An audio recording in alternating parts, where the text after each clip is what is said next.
Our scripture today is taken from Acts 23, verses 1 to 11. Paul is in Jerusalem, and he's in a bit of trouble. Paul looked straight at the Sanhedrin and said, "My brothers, I have fulfilled my duty to God in all good conscience to this very day."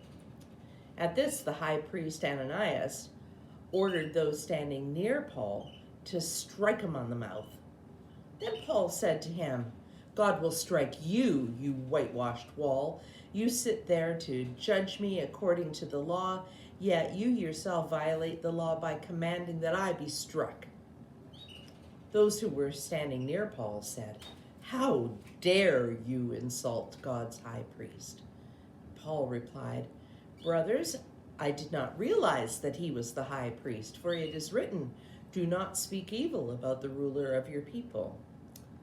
Then Paul, knowing that some of them were Sadducees and others Pharisees, called out in the Sanhedrin, "My brothers, I am a Pharisee, descended from Pharisees, and I stand on trial because of the hope of the resurrection for the dead."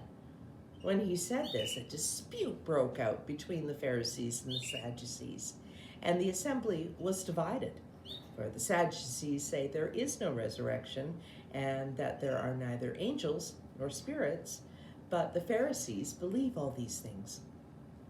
There was a great uproar, and some of the teachers of the law who were Pharisees stood up and argued violently and vigorously. "We find nothing wrong with this man," they said.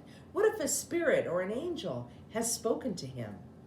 The dispute became so violent that the commander was afraid that Paul would be torn to pieces by them.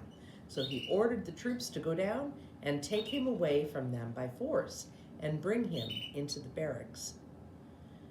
The following night, the Lord stood near Paul and said, "Take courage. As you have testified about me in Jerusalem, so you must also testify in Rome." Thanks be to God for this reading of his word.